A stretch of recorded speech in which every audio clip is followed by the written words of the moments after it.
And we're live.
Good morning. Welcome to the White River Buddhist Temple's virtual spring Ohigan service. I'm Kelsey Asato, and I will be chairing this morning service. Throughout the service, we encourage you to engage in the chat with other attendees and let us know where you are watching from. As a reminder, we are still working through some of the technical aspects of streaming, so please bear with us as we continue to learn and adjust. With that said, let's get started. Please Gasho for opening meditation. Reaching out to others, I will share a smile and gentle words, just like the Buddha who always calls out with aloha. Breaking away from my greed, anger, and ignorance, I will try to live in peace and harmony, just like the Buddha who shares tranquility and kindness with all. Namo Amida Butsu, Namo Amida Butsu, Namo Amida Butsu. This morning, we will chant Jusei Ge led by Kendall Kosai.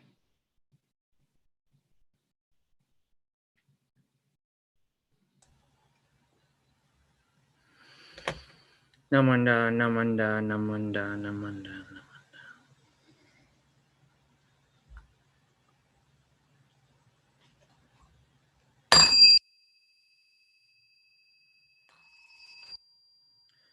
Gagon chosegan, hishimu jodo, shigan fumanzo, sefujo shoga, gao muryoko, fui dai seshu, fusai shobingu, sefujo shoga, gashi jobutsuro, myosho shojipo, kukyo shomon, sefujo shoga, ryokujin shonen,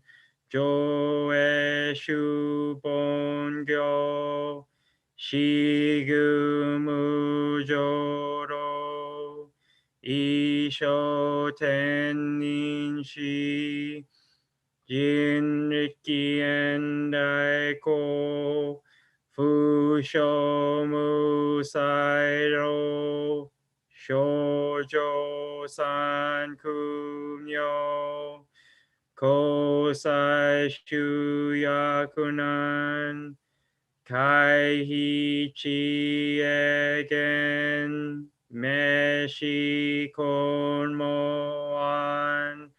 Hei 即悪路すらつ全種門高僧上万蔵いよろじぽ日月修十期天候音符見一周解放像強制苦毒法上大集中説法ししく供養一切物具足修徳本金出場満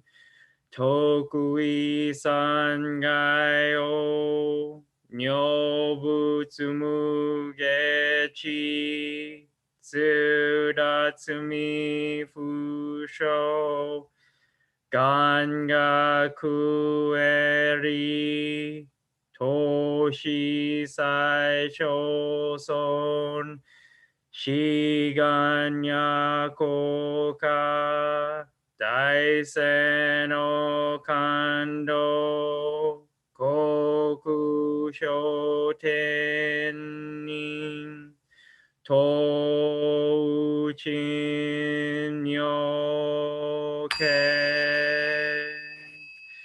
ナマンダプナマンダブナマンダブナマンダブナマンダブナマンダブガニシクロク平等性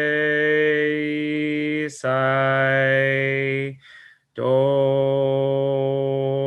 んぼらいしんおじょあらこく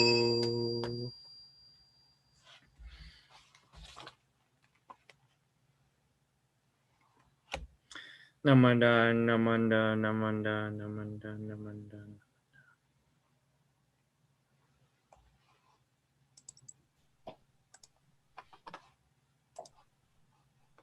Thank you, Kendall. Please join Tessa Asato in reading The Golden Chain. The words will be displayed on the screen.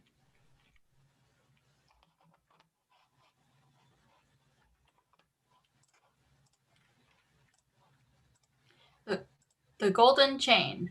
Oh.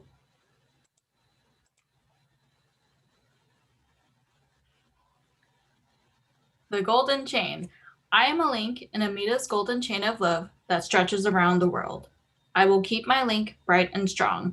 I will be kind and gentle to every living thing and protect all who are weakening than myself. I will think pure and beautiful thoughts, say pure and beautiful words, and do pure and beautiful deeds. May every link in Amita's golden chain of love be bright and strong, and may we all attain perfect peace. Namo Amida Butts. Namo Amida Butts. Namanda. Namanda. Thank you, Tessa. Now I'd like to welcome Valerie Yamanaka, who will give today's Dharma message.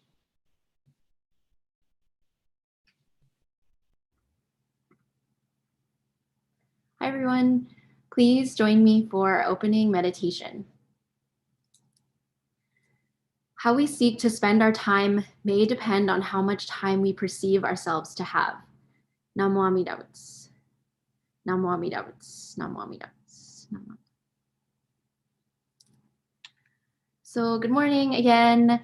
Thank you all for joining our spring Ohigan service today. I hope you're well and feeling rested. Last night or early this morning was the start of daylight saving time when we spring forward. And I know for me, I always sort of dread losing that hour of sleep, but it's definitely worth it to have the daylight extended later into the evening. So with the coming of spring, it's kind of amazing to think that we've been doing this virtually for just about a year now. And it's been a very challenging year, but let's not give up hope. These last 2 days gave us a taste of spring and sunnier weather. It hit 60 degrees yesterday at my house, and I hope you were able to enjoy some time outside. And, you know, in true Seattle fashion, we're back to a little bit of rain this morning. So for my Dharma talk today, I thought I would talk about our virtual book club, something that I think is really positive that has come from this year. So we meet on the first Sunday of each month, and we've met for the last few months. For me, I actually don't do as much reading as I'd like to. I have a list of titles that I kind of collect as I hear people suggest them of books that I would like to read. And so I always have good intentions, but I often find myself too busy or just not making time to read. When I was younger, as a kid, I remember reading quite a lot, actually. I have memories of going to the public library to borrow books and reading at school. And now as an adult, I find that I used to do most of my reading while traveling. For some reason, being, I guess, away from normal life, not at home or in transit, I felt like that's when I had time to devote to reading. So whether it was a business trip or a personal trip, I always had borrowing books from the library and downloading them onto my Kindle as part of my pre-travel to-do list. And now during the pandemic, with basically any travel non-existent, I've had to make more of an effort to make time for reading. I think it's a really great way to gain new perspectives and different perspectives. So I've joined a few book clubs through work and also the Young Buddhist editorial. And when the idea of a book club came about at the temple, I jumped at the opportunity. At the beginning, it was a small group of us, and I remember we discussed why we joined the book club, what types of books and authors that we usually read, and what we were interested in reading about together. And I recall one common perspective that I felt that was shared with others was that we didn't need to read explicitly Buddhist books, but we definitely wanted to connect whatever the topic was to Buddhism. So, so far in our book club, we have read 3 books. The first was this one. Sorry, the title is a little obscure, but it was called Jewels, an introduction to American Buddhism for youth, scouts, and the young at heart. And it's written by Dr. Kenneth Tanaka. And it's a pretty easy read as it's targeted for a youth audience. And it's a great introduction to the history of Buddhism in America and talking about the fundamental teachings of Buddhism. So I definitely recommend it to anyone, regardless of your age. And the second book we have read so far, it was Born a Crime, Stories from a South African Childhood by Trevor Noah. And so reading this for the book club was actually my second time reading the book. And for me, I'm a big fan of Trevor Noah. As many of you may know, he's half Black and half white, which was illegal at the time under apartheid.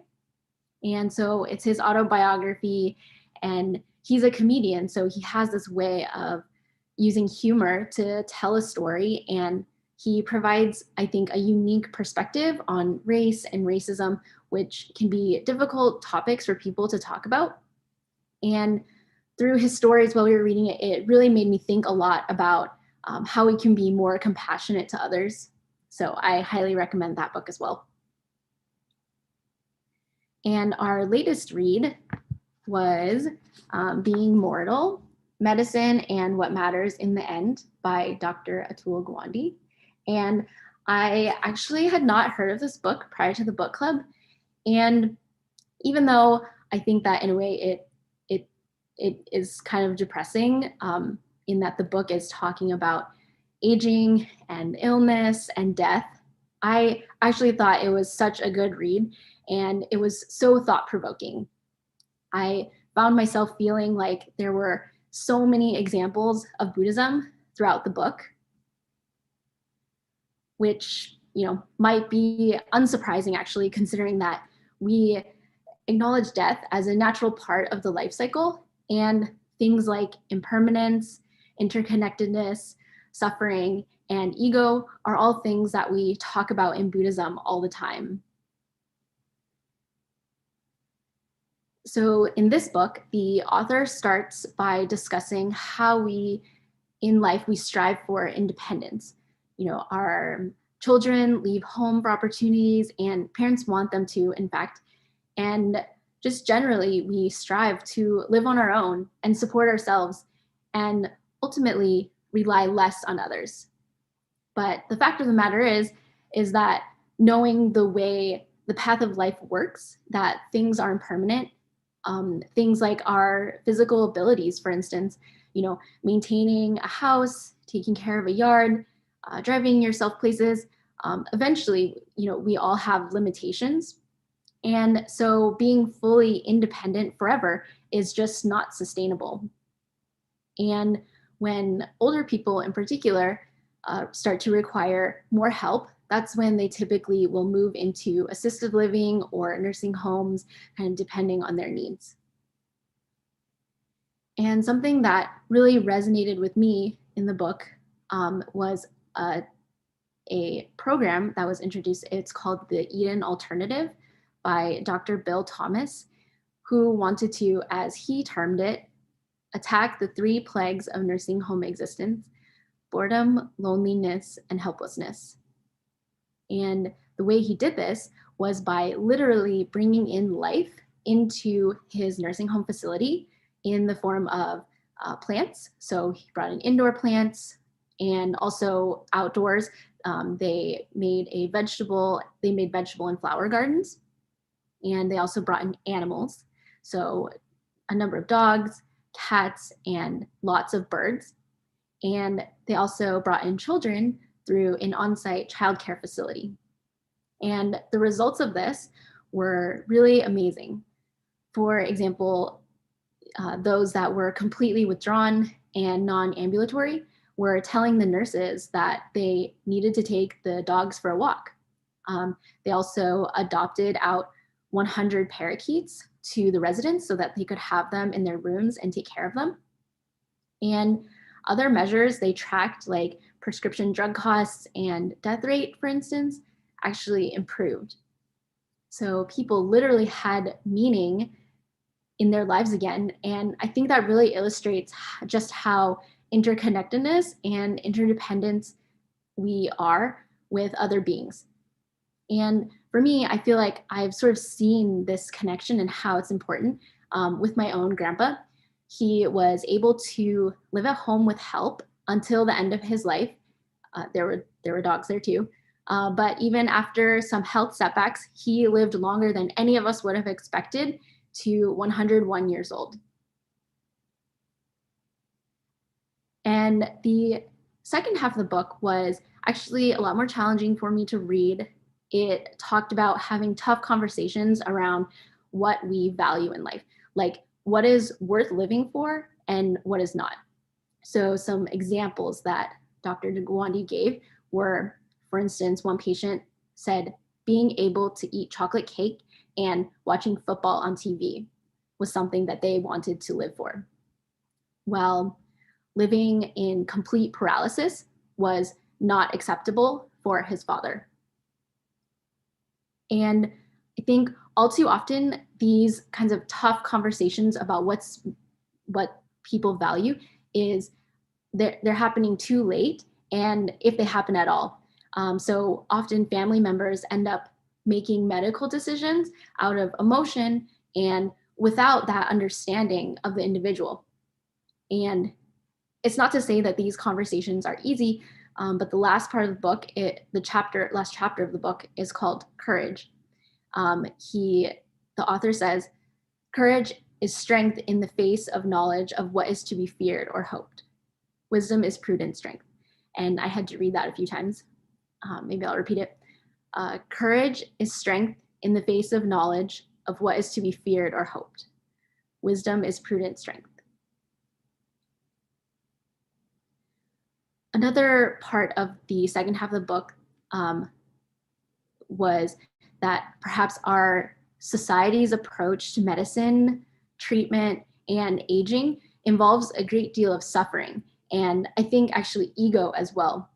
We always want to do what's best for our loved ones, whether it's going to live in a new home or dictating what they can and cannot eat, because we want to, we just want to ensure they're being taken care of.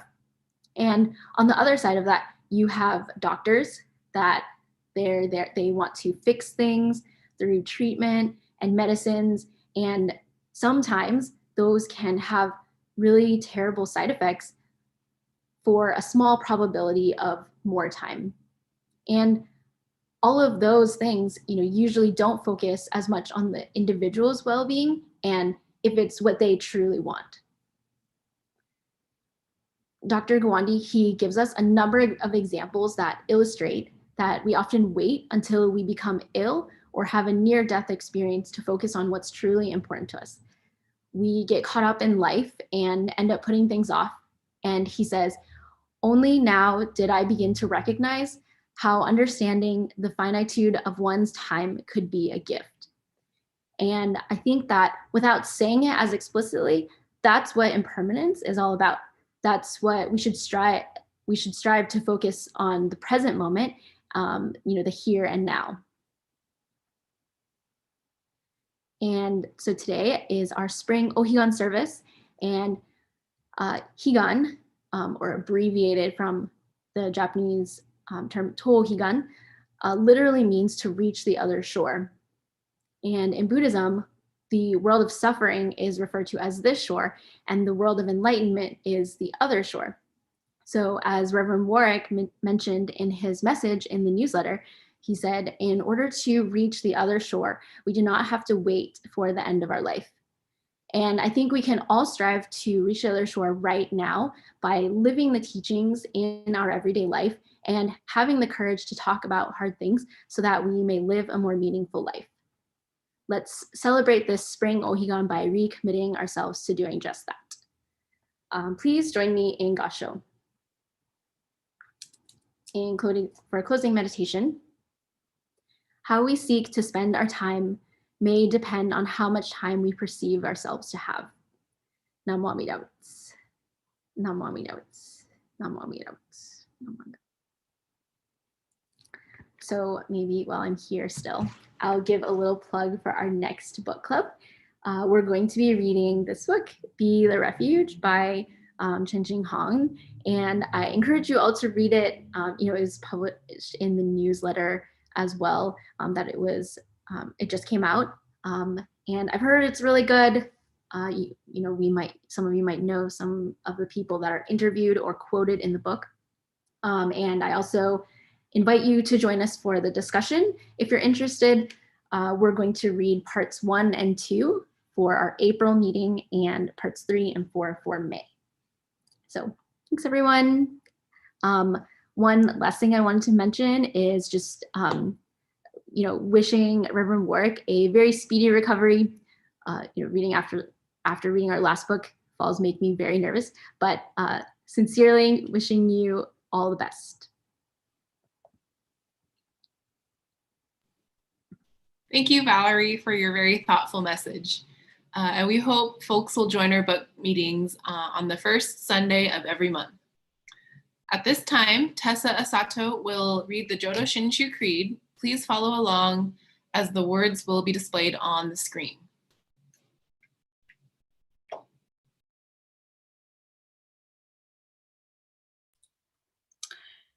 The Jodo Shinshu Creed. Entrusting the vow of the Buddha and reciting the sacred name, I shall proceed through the journey of life with strength and joy.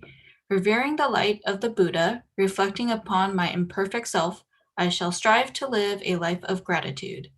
Following the teachings of the Buddha, discerning the right path, I shall spread the true Dharma.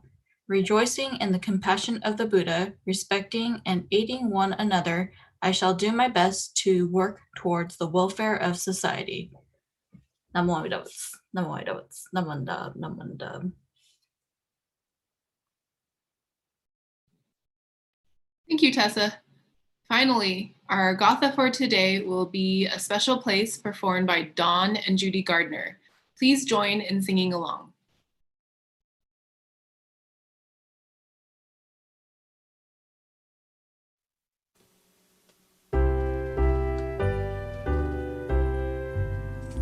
There is a square upon the floor, an island in the sea, a place I visit every week, a spot that's just for me. When I sit upon that square, I leave my cares outside. All anger is forgotten. The Dharma is my guide. There is a special something here. It's something you can see. For kindness lives within this place. It lives inside of me. Amida stands inside the shrine, a smile upon his face. I smile right back, I'm glad to be here in this special place. Now there's time to sit and think of all that I can do to care for those around me each day, the whole week through. This is a home to gentle thoughts when sitting quietly. For kindness lives within this place. It lives inside of me. It lives inside of me. Thank you, Dawn and Judy. We really appreciate your musical talents. Before we end today's service, I'd like to make a few announcements. In-person temple operations remain suspended indefinitely. Your safety is our top concern, and we're working hard to find virtual opportunities to engage the Sangha. Next Sunday's service will be a joint Northwest District service with the other temples. Please visit wrbt.org/service to view it next Sunday at 10 a.m. Our next Timeless Favorites cooking class will be on Saturday, March 26th at 11 a.m. Join Luann and Lily Kato, who will teach us how to make sakura mochi. Space is limited, so sign up at wrbt.org/timelessfavorites. Please join us on April 4th at 7 p.m. as we read the first half of Be the Refuge by Chenzing Han. If you're interested in joining, please visit wrbt.org/book club. In dedication to those we have lost this last year, White River Buddhist Temple is starting a tsudu or crane making drive. The tsudu will be hung in the temple hondo for display during virtual services. Contactless tsudu drop-off will occur on May 29th at the temple. Please help us reach our goal of 5,000 cranes. More information can be found at wrbt.org/sudo. Finally, if you don't already, please follow us on Facebook, Instagram, YouTube, and our website for the latest information. Those are the announcements at this time. Please gasho for closing meditation. Moving forward from self-centeredness, I will share a life of joy and sorrow with others, just like the Buddha, whose caring heart always embraces us. Namo Amida Butsu. Namo Amida Butsu. Namo Amida Butsu. Before we close today, I want to thank Valerie for her Dharma talk, Tessa for her readings, Kendall for chanting, and Dawn and Judy for their musical performance. Thank you for joining our virtual service today. We hope that you enjoyed it and appreciate you joining us from wherever you are. Hope to see you again and take care.